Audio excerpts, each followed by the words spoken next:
الحمد لله نحمده ونستعينه ونستغفره ونؤمن به ونتوكل عليه ونعوذ بالله من شرور أنفسنا ومن سيئات أعمالنا من يهده الله فلا مضل له ومن يضلل فلا هادي له وأشهد أن لا إله إلا الله وحده لا شريك له وأشهد أن سيدنا ومولانا محمدا عبده ورسوله صلى الله تعالى عليه وعلى آله وأصحابه وبارك وسلم تسليما كثيرا أما بعد فأعوذ بالله من الشيطان الرجيم بسم الله الرحمن الرحيم يا أيها الذين آمنوا عليكم أنفسكم لا يضركم من ضل إذا اهتديتم إلى الله مرجعكم فينبئكم بما كنتم تعملون آمنت بالله صدق الله مولانا العظيم. محترم بزرگوں، دوستوں اور بھائیوں، السلام علیکم ورحمۃ اللہ تعالی وبرکاتہ.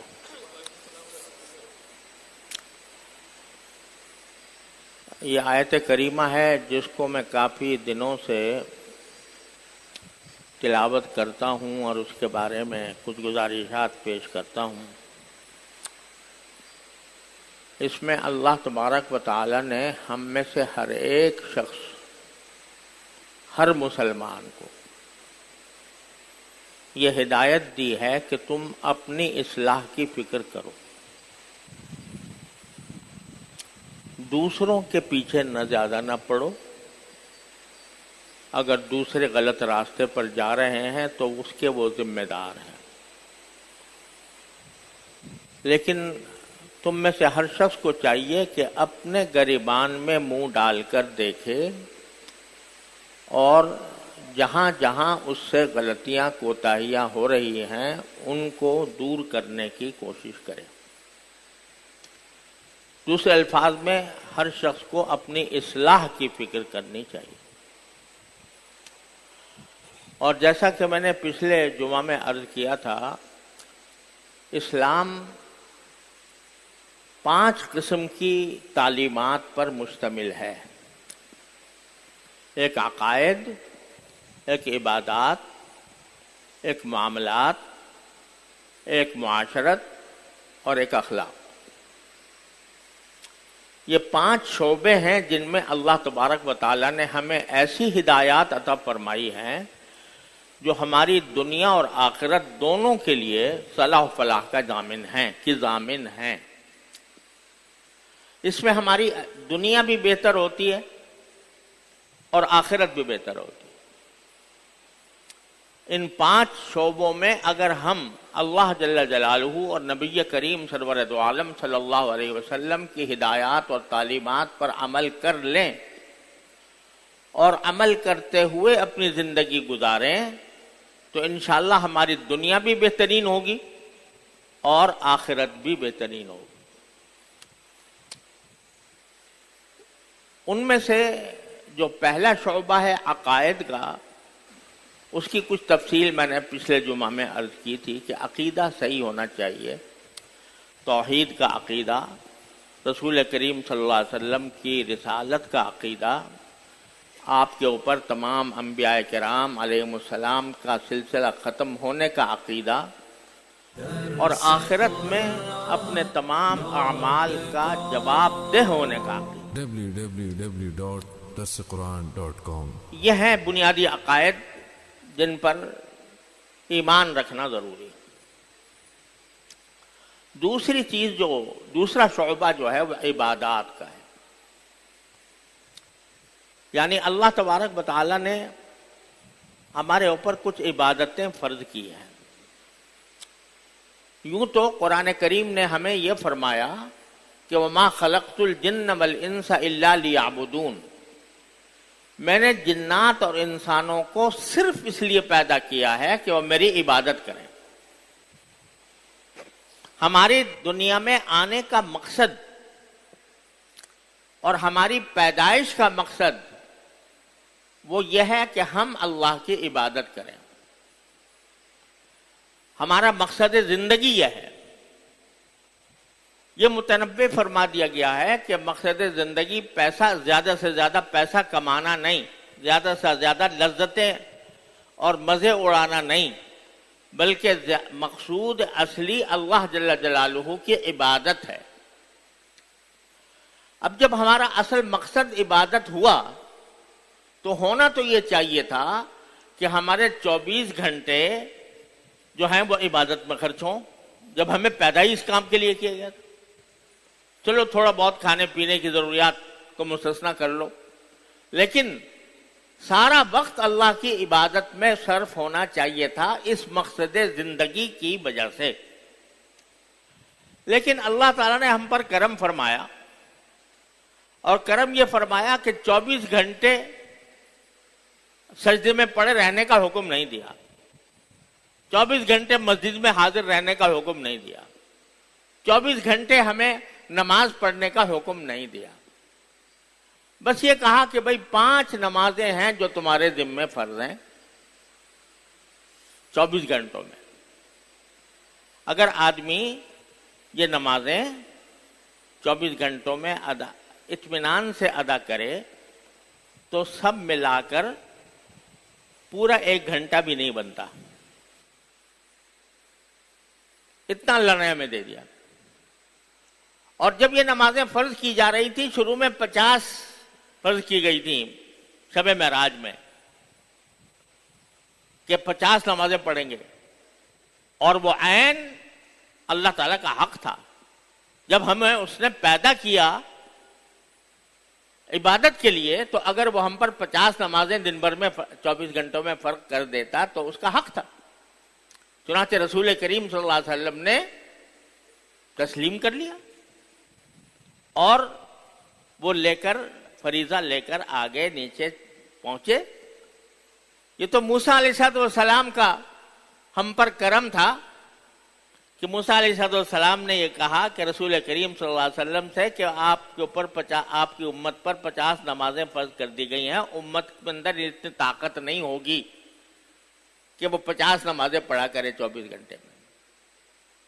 لہذا آپ دوبارہ اللہ تبارک و تعالیٰ سے درخواست کیجئے کہ اس میں کمی کر دیں. موسیٰ علیہ السلام اپنی امت کا تجربہ اٹھائے ہوئے تھے، بنو اسرائیل کا، کہ کس طرح نافرمانی ان کی سرشت میں پڑی ہوئی تھی اور ان کو جو حکم دیا جاتا تھا اس پر پوری طرح عمل نہیں کرتے تھے.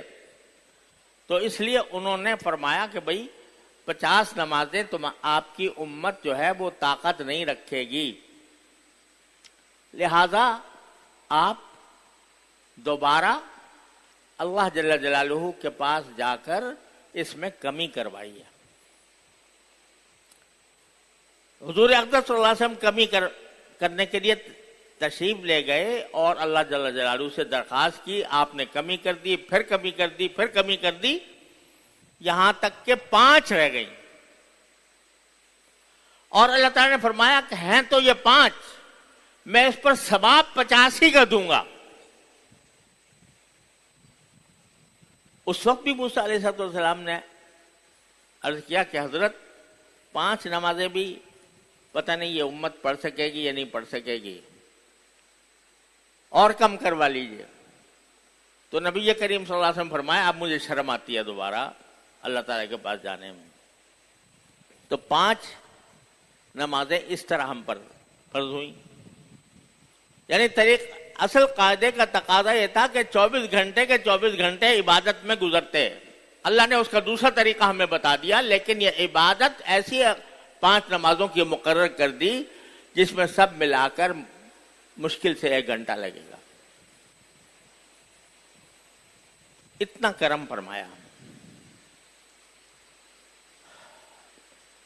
اب میں مزید تفصیل میں اس کے نہیں جانا چاہتا کہ کس طرح یہ 50 تھیں اور کس طرح یہ 5 ہوئیں، لیکن میں نے جو واقعہ ہے وہ آپ کے سامنے بیان کر دیا. بہرحال یہ 5 نمازیں فرض ہوئیں. اب صورتحال کیا ہے کہ ان 5 نمازوں کو دین کا ستون قرار دیا. دین کا ستون ہے، الصلاۃ عماد الدین، اور ایسا ستون قرار دیا گیا کہ جس کے بغیر اللہ تعالیٰ کے ہاں مغفرت کا کوئی وعدہ نہیں. اور دوسرا اہم پہلو یہ ہے کہ ایک تو نماز پڑھنے کا حکم، نماز کا حکم دیا گیا، لیکن سارا قرآن آپ تلاوت کر لیجئے، کہیں پر یہ لفظ نہیں آئے گا کہ نماز پڑھو. ہر جگہ جو حکم ہے وہ ہے اقیم الصلاۃ،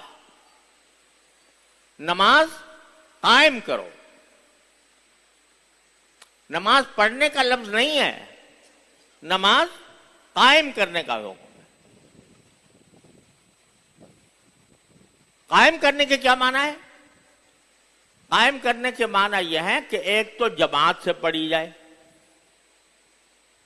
نماز، تنہا نہیں بلکہ جماعت سے مسجد میں آ کر. یہ جماعت کی نماز یعنی مسجد میں آ کر جماعت سے نماز ادا کرنا مردوں کے لیے یہ تقریباً واجب ہے. سنت مؤکدہ فقہاء کرام فرماتے ہیں، ذرا ہمارے لیے تھوڑی سی نرم الفاظ استعمال کیے ہیں فقہاء کرام نے کہ سنت مؤکدہ قریب بواجب ہے. سنت مؤکدہ لیکن واجب کے قریب قریب ہے. یعنی بلا عذر جماعت کی نماز چھوڑنا اور گھر میں پڑھ لینا مردوں کے لیے یہ گناہ ہے، گناہ ہے. اور اس سے نماز کا فریضہ تو چاہے سر سے اتر گیا، لیکن جماعت ترک کرنے کا گناہ ہوگا. یہ بات اچھی طرح ذہن نشین کر لینی چاہیے. بلکہ بعض فقہاء کرام نے یہ فرمایا کہ تنہا نماز پڑھنا، گھر میں نماز پڑھنا تنہا، یہ ادائے قاصر ہے. یعنی کیا کہنا چاہیے کہ ناقص ادائیگی ہے. کامل ادائیگی کب ہوگی؟ جبکہ آدمی جماعت کے ساتھ نماز پڑھے اور خاص طور پر مسجد میں آ کر نماز پڑھے. تو نماز قائم کرنے کا پہلا تقاضا یہ ہے کہ نماز با جماعت ادا کی جائے. اور اگر گھر میں پڑھے گا تو چاہے فریضہ سر سے اتر گیا لیکن ترک جماعت کا گنہگار ہوگا. اور ایک حدیث میں اتنی سخت وعید ہے اس کے اوپر کہ رسول کریم سرور دو عالم صلی اللہ علیہ وسلم نے ارشاد فرمایا کہ قسم کھا کر فرمایا کہ مجھے کبھی کبھی یہ خیال ہوتا ہے کہ میں لکڑیاں جمع کر کے اور لکڑیاں جمع کروں آگ لگانے کے لیے، اور پھر میں حکم دوں کہ بھائی اذان دو، اور جب نماز کا وقت آ جائے، نماز کھڑی ہونے لگے، تو کسی امام کو آگے کر دوں کہ تم نماز پڑھاؤ. اور جب وہ نماز شروع کر دے امام، تو میں لوگوں کے گھروں میں جا کر دیکھوں کہ کون گھر میں بیٹھا ہے، اور جو لوگ کے جماعت کی نماز میں نہیں آ رہے اور گھر میں بیٹھے ہیں ان کے گھروں کو آگ لگا دوں. وہ جو میں نے لکڑیاں جمع کی تھیں ان لکڑیوں کے ذریعے آگ لگاؤں اور گھر جلا دوں ان سب کے جو باوجود عاقل بالغ ہونے کے اور باوجود مرد ہونے کے بغیر کسی عذر کے گھر میں بیٹھے ہیں اور جماعت میں نہیں آ رہے ان کے گھروں کو میں آگ لگا دوں. یہ فرمایا سرکار دو عالم. تو نماز پڑھ لینا کافی نہیں ہے، نماز کا با جماعت ادا کرنا یہ ضروری ہے. اور یہ اتنی حکمت کی بات ہے، یعنی علاوہ اس کے کہ اللہ کا حکم ہے، اللہ کا جب حکم آ جائے تو پھر کوئی حکمت ہماری سمجھ میں آ رہی ہو نہ آ رہی ہو ہمیں ماننا ہی ہوگا. لیکن اس میں اللہ تبارک و تعالی نے ہمارے لیے بے شمار فوائد رکھے ہیں. مسجد کی جماعت میں، مسجد کے اندر جب آتے ہیں اور صف بنا کر نماز پڑھتے ہیں تو ایک نظم و ضبط پیدا ہوتا ہے، نظم و ضبط پیدا ہوتا ہے. اور یہ سکھایا جاتا ہے کہ جو کام کرو سلیقے سے کرو، جو کام کرو ترتیب سے کرو. یہاں ہمیں جب امام کھڑا ہوتا ہے نماز پڑھانے کے لیے تو رسول کریم صلی اللہ علیہ وسلم کی سنت کے مطابق وہ کہتا ہے بھئی صفیں سیدھی کر لو. رسول کریم صلی اللہ علیہ وسلم نے یہ تلقین فرمائی تھی اور ہر نماز سے پہلے عموماً آپ یہ ہدایت دیا کرتے تھے کہ اقیموا صفوفکم، اپنی صفیں سیدھی کر لو. اور یہ فرمایا کرتے تھے کہ اس طرح سیدھی کر لو کہ تمہارے ٹخنوں کے مقابلے میں ٹخنے، تمہارے کندھوں کے مقابلے میں کندھے ہونے چاہیے، اور زیادہ اپنے درمیان فاصلہ چھوڑو، مل مل کر کھڑے ہو. یہ سب ہدایات رسول کریم صلی اللہ علیہ وسلم دیا کرتے تھے. کیوں؟ بھائی جب جمع ہوئے ہیں لوگ، جو جہاں کھڑا ہے نماز پڑھ لے، لیکن صف بندی کرا دی اس طرح کے لوگ ترتیب کے ساتھ کھڑے ہوں تو عبادت کے اندر بھی نظم و ضبط کی تلقین فرمائی کہ آدمی نظم و ضبط کے ساتھ عبادت انجام دے. پہلا سبق تو یہی مل جاتا ہے، نظم و ضبط کا سبق. افسوس ہے کہ ہم مسلمان اس سبق کو اپنی عام زندگی میں استعمال نہیں کرتے. عام جہاں کہیں بھیڑ اکٹھی ہوئی اور اس میں کھینچا تانی شروع ہو گئی، اس میں جھگڑا شروع ہو گیا، ایک دوسرے کے اوپر چڑھنا شروع ہو گیا. ابھی اگر میں یہاں پر مصافحہ کرنے لگوں اسی بات ترتیب جماعت میں جو بیٹھی ہوئی ہے اور صفیں بنی ہوئی ہے، اگر میں یہ کہوں بھائی میں سب سے مصافحہ کرنا چاہتا ہوں، پھر دیکھو کیا دھکا پیل ہوتی ہے، کس طرح لوگ ایک دوسرے کے اوپر گرتے ہیں، ایک دوسرے کو تکلیف پہنچاتے ہیں. کیا مانا کہ ہم نے دین سے یہ سبق نہیں لیا. دین نے پہلا کام ہمارا نماز کی جماعت کا جو کام ہے، پہلا کام اس میں ہمیں نظم اور ضبط سکھایا تھا، اس میں ہمیں ترتیب سکھائی تھی، اس میں اس بات کا لحاظ کیا تھا کہ کوئی ایک دوسرے کو تکلیف نہ پہنچائے، جو جہاں کھڑا ہے وہاں کھڑا رہے. لیکن جب کوئی اجتماعی کام ہوتا ہے تو ہم یہ سب بھول جاتے ہیں. افسوس ہے کہ یہ سنت جو ہے نظم و ضبط کی سنت، یہ ان غیر مسلموں نے لے لی، کافروں نے. ہم جب کبھی جانا ہوتا ہے اور وہاں پر دیکھتے ہیں کہ جہاں پر بھی چند آدمی اکٹھے ہوئے فوراً لائن بنا لیتے ہیں. لائن بنا کر یعنی یہ خود بخود لائن بن جاتی ہے، کوئی بنواتا نہیں ہے. لیکن چونکہ گھٹی میں ان کو پلا دیا گیا ہے کہ بھئی جب بھی کبھی کوئی اکٹھا ہو، لوگ اکٹھے ہوں تو ترتیب سے کام کریں. افسوس ہے کہ ہماری گٹی میں پلایا گیا تھا، نماز میں پلایا گیا تھا یہ اصول کہ نظم و ضبط اور ترتیب سے کام لو، لیکن ہم تو اس کو بس کہتے ہیں بھائی نماز کی حد تک ہے یہ سب میں سیدھے کرنا، اور نماز کے بعد ہم آزاد ہیں، ہم جس طرح چاہیں مجمع جمع کریں، جس طرح چاہیں ہلڑ کریں، ہمیں کوئی پوچھنے والا نہیں. غیر مسلموں نے اس سے فائدہ اٹھا لیا، اور وہاں پر اگر کہیں بھی جہاں چند آدمی جمع ہوتے ہیں فوراً لائن لگا لیتے ہیں. افسوس ہے کہ ہمارے ہاں اہل علم میں، علماء میں، طلباء میں جو دین کا علم حاصل کرنے کے لیے آئے ہوئے ہیں، ان میں یہ نظم و ضبط باقی نہیں رہا، اور ہم بھیڑ کے اندر زندگی گزار رہے ہیں. جب مجمع اکٹھا ہو گیا تو بس دھکا پیل شروع ہو گئی. تو سب سے پہلا سبق میں جو حکمت بیان کر رہا تھا کہ نماز با جماعت کی پہلی حکمت یہ کہ سب کو ایک ہی صف میں ترتیب کے ساتھ کھڑا کیا، اور اس میں جو پہلے آ گیا وہ پہلی صف کا حقدار ہے،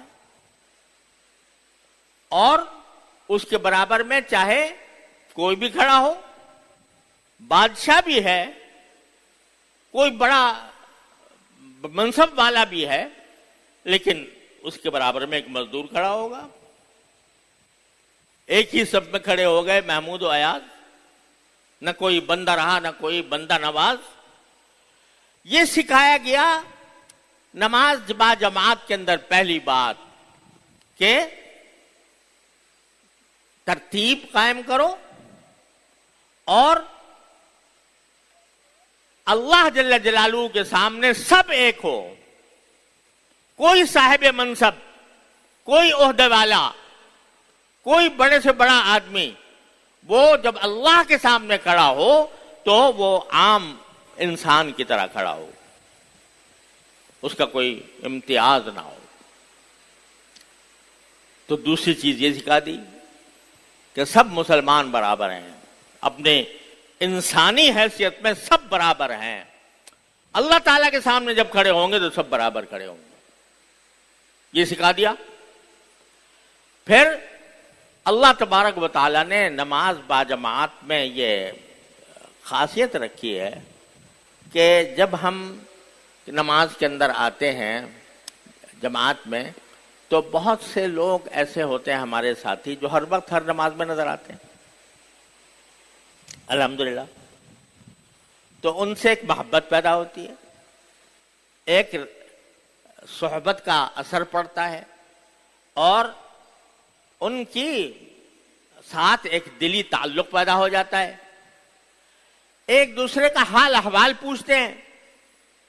کسی کو اگر کوئی تکلیف ہے یا کوئی اس کو مسئلہ درپیش ہے تو اس میں اس کی کچھ مدد کرنے کا موقع مل جاتا ہے. خود مجھے اگر کوئی تکلیف ہے تو میں اپنے ساتھیوں سے اس کو ذکر کر کے کم از کم اپنا دل ہلکا کر لیتا ہوں، اور اگر وہ کوئی اچھی ترکیب بتا دے تو اس ترتیب پر عمل بھی کر لیتا ہوں. تو جو اسلام چاہتا ہے کہ انما المؤمنون اخوہ، سارے مومن بھائی بھائی ہیں، تو اس بھائی بھائی ہونے کا مظاہرہ مسجد میں جماعت کے اندر ہوتا ہے. ایک دوسرے کا حال احوال پوچھتے ہیں، ایک دوسرے کے ساتھ تعلقات قائم ہوتے ہیں، ایک دوسرے کی مدد کرتے ہیں، ہمدردی اور خیرخواہی کے جذبات پیدا ہوتے ہیں. یہ تیسری حکمت. چوتھی یہ کہ اللہ تعالیٰ نے مسجد کا ماحول ایسا پاکیزہ بنایا ہے، چونکہ یہ اللہ کا گھر ہے. جتنے بھی مسجدیں ہیں وہ اللہ کا گھر ہیں. اللہ کا گھر اس معنی میں ہے، اس معنی میں نہیں کہ اللہ تعالیٰ یہاں پر قیام پذیر ہے. اللہ تعالیٰ تو کسی گھر وغیرہ کی حاجت نہیں ہے، لیکن اللہ تعالیٰ نے اس کو اپنی طرف منسوب فرما لیا کہ یہ میرے گھر ہیں. تو اللہ جل جلالہ کی تجلیات وہاں پر وارد ہوتی ہیں. مساجد میں اللہ جل جلالہ کا گھر ہونے کے کیا معنی کہ اللہ تعالیٰ کی تجلیات وارد ہوتی ہیں، اس میں نور ہوتا ہے، اس کے ماحول میں نور ہوتا ہے، اس کے ماحول میں پاکیزگی ہوتی ہے۔ تو جب آدمی 5 وقت بلا ناغہ اس پاکیزہ ماحول میں آئے گا، اللہ تعالیٰ کی تجلیات سے اور اس کے انوار سے سرفراز ہوگا، تو یقیناً اس کے دل کے اندر بھی وہ جو کدورتیں اور ظلمتیں اور تاریکیاں اور گناہوں کے تقاضے اس کے دل میں پیدا ہوتے ہیں، اس میں یقیناً کمی آئی۔ اسی لیے فرمایا گیا ان الصلاۃ تنہی عن الفحشاء والمنکر، کہ نماز انسان کو فحاشی سے اور برائیوں سے روکتی ہے۔ لیکن کب روکتی ہے؟ جبکہ باجماعت مسجد میں آ کر نماز پڑھو نماز کے طریقے سے۔ تو جب نماز کے طریقے سے نماز پڑھو گے، مسجد میں آؤ گے جو اللہ کا گھر ہے، جہاں اللہ تعالیٰ کی تجلیات اور انوار درخشاں ہیں، وہاں جب 5 مرتبہ تم آتے جاتے رہو گے تو ممکن نہیں ہے کہ تمہارے دل میں ان تجلیات کا کوئی اثر نہ ہو۔ اگر دل میں خلوص ہے، بندگی ہے، اللہ تبارک و تعالیٰ کی ذات پر ایمان ہے، تو انشاءاللہ یہ مسجد میں آنا بذات خود تمہیں تمہارے دل میں نور پیدا کرے گا، تمہارے دل میں اللہ تعالیٰ کی تجلیات وارد ہوں گی۔ اس لیے حکم یہ دیا گیا کہ مردوں کے لیے ضروری ہے کہ وہ نمازیں مسجد میں باجماعت ادا کریں، اور اگر نہ کریں تو گنہگار ہوں گے۔ رسول کریم صلی اللہ علیہ وسلم فرماتے ہیں کہ میرا دل چاہتا ہے کہ ایسے لوگوں کے گھروں کو آگ لگا دوں جو نماز کھڑی ہونے کے باوجود گھر میں بیٹھے ہیں۔ اور یہ رسول کریم صلی اللہ علیہ وسلم کے عہد مبارک میں یہ وتیرہ صرف منافقین کا تھا۔ صحابہ کرام کبھی بھی جماعت نہیں چھوڑتے تھے، لیکن یہ وتیرہ کے گھر میں بیٹھے ہیں، جماعت مسجد میں کھڑی اور گھر میں بیٹھے ہیں، تو یہ وتیرہ صرف منافقین کا تھا، صحابہ کرام میں ایسے لوگ موجود نہیں تھے۔ اس لیے آپ نے فرمایا کہ میرا دل چاہتا ہے ان کو آگ لگا دوں۔ تو میرے بھائی اور دوستو، سب جو میں کہہ رہا ہوں کہ اپنی اصلاح کی فکر ہمارے ذمے، ہمیں ہر ایک شخص کے ذمے واجب ہے، تو اس اصلاح کا پہلا کام یہ ہے کہ ہم اپنی نمازیں درست کریں، باجماعت مسجد میں نماز آ کر پڑھیں اور نماز کے طریقے سے پڑھیں۔ اقامت صلاۃ، نماز قائم کرنے کا جو حکم دیا گیا ہے، اس میں ایک یہ کہ باجماعت ہو، اور دوسرے یہ کہ صحیح سنت طریقے سے ہو، جس کی تفصیل بیانے کا اس وقت موقع نہیں، اللہ نے چاہا زندگی دی تو اگلے جمعہ میں انشاءاللہ عرض کروں گا۔ لیکن یہ بات اپنی جگہ ہے کہ نماز کو باجماعت ادا کرنے کا اہتمام انسان کے ذمہ ضروری ہے۔ اقامت صلاۃ کا یہ لازمی تقاضا ہے، نماز قائم کرنے کا، اس کی اہمیت دل میں پیدا کرے۔ حضرت فاروق اعظم رضی اللہ تعالیٰ عنہ جب خلیفہ بنے تو ان کی حکومت تقریباً آدھی دنیا پر تھی، آدھی دنیا پر تقریباً۔ اس میں ان کے جتنے بھی گورنر تھے مختلف صوبوں میں، ان سب کو ایک خلیفہ کا یہ حکم نامہ آپ نے لکھ کر بھیجا سارے گورنروں کو کہ ان اہم امورکم عندی الصلاۃ، میرے نزدیک تمہارے سارے کاموں میں سب سے اہم کام نماز ہے۔ کس کو کہا جا رہا ہے؟ گورنروں کو، جو حاکم ہیں، ان کو ان کے جو جتنے کام ان کے سپرد ہیں، حکومت کے، عوام کے فلاح و بہبود کے، ساری ریاست کے ذمہ داریاں ہیں، ان ساری ریاست کی ذمہ داریوں کو سے بھی زیادہ اہم کہہ رہے ہیں میرے نزدیک تمہاری سب سے ذمہ داریوں میں سارا اہم ذمہ داری نماز کی ہے۔ فمن حفظها وحافظ علیہا، فقد حافظ دینہ، جو اس نماز کی حفاظت کرے گا اور اس کے اوپر کاربند رہے گا، پائیداری کے ساتھ کاربند رہے گا، تو اپنے دین کی حفاظت کر لے گا۔ وَمَنْ ضَيَّعَهَا فَهُوَ لِمَا سِوَاهَا أَضِيَعُ، اور جو نماز کو ضائع کر دے گا تو وہ دوسرے کام اس کے اس سے زیادہ برباد ہوں گے۔ جو نماز کو ضائع کرے گا اس کے دوسرے کام اس سے زیادہ برباد اور ضائع ہوں گے۔ کس کو کہہ رہے ہیں؟ گورنروں کو، کہ تم جو یہ سب حکومت کا کاروبار چلا رہے ہو، یہ کاروبار بعد کی بات ہے، پہلا کام تمہارا یہ ہے کہ تم نماز کی پابندی کرو، نماز کو قائم کرو۔ اگر یہ کرو گے تو اور کام بھی درست ہوں گے، اگر یہ نہیں کرو گے تو تمہارے اور کام اور زیادہ تباہ و برباد ہوں گے۔ آنکھوں سے دیکھ لو کیا ہو رہا ہے، آنکھوں سے دیکھ لو کیا ہو رہا ہے، کہ جب جماعت چھوٹی، مسجد چھوٹی، جماعت چھوٹی، پھر جو کچھ ہے وہ اپنے سیاست، اپنا اقتدار رہ گیا، آگے وہ سارے کام اور زیادہ برباد ہو گئے۔ یہ فاروق اعظم کا ارشاد ہے، اور گورنروں کو ہے، تو ہم اس کے زیادہ مخاطب ہیں کہ اگر ہم نماز کی حفاظت کریں گے، باجماعت نماز کی حفاظت کریں گے، تو اللہ تعالیٰ ہمارے دین و دنیا کی حفاظت کرے گا، اور اگر ہم اس کو ضائع کریں گے ہمارے اور کام بھی برباد ہوں گے۔ اللہ تعالیٰ ہمیں اس انجام سے محفوظ رکھے اور نماز کی اہمیت کو سمجھنے کی توفیق عطا فرمائے۔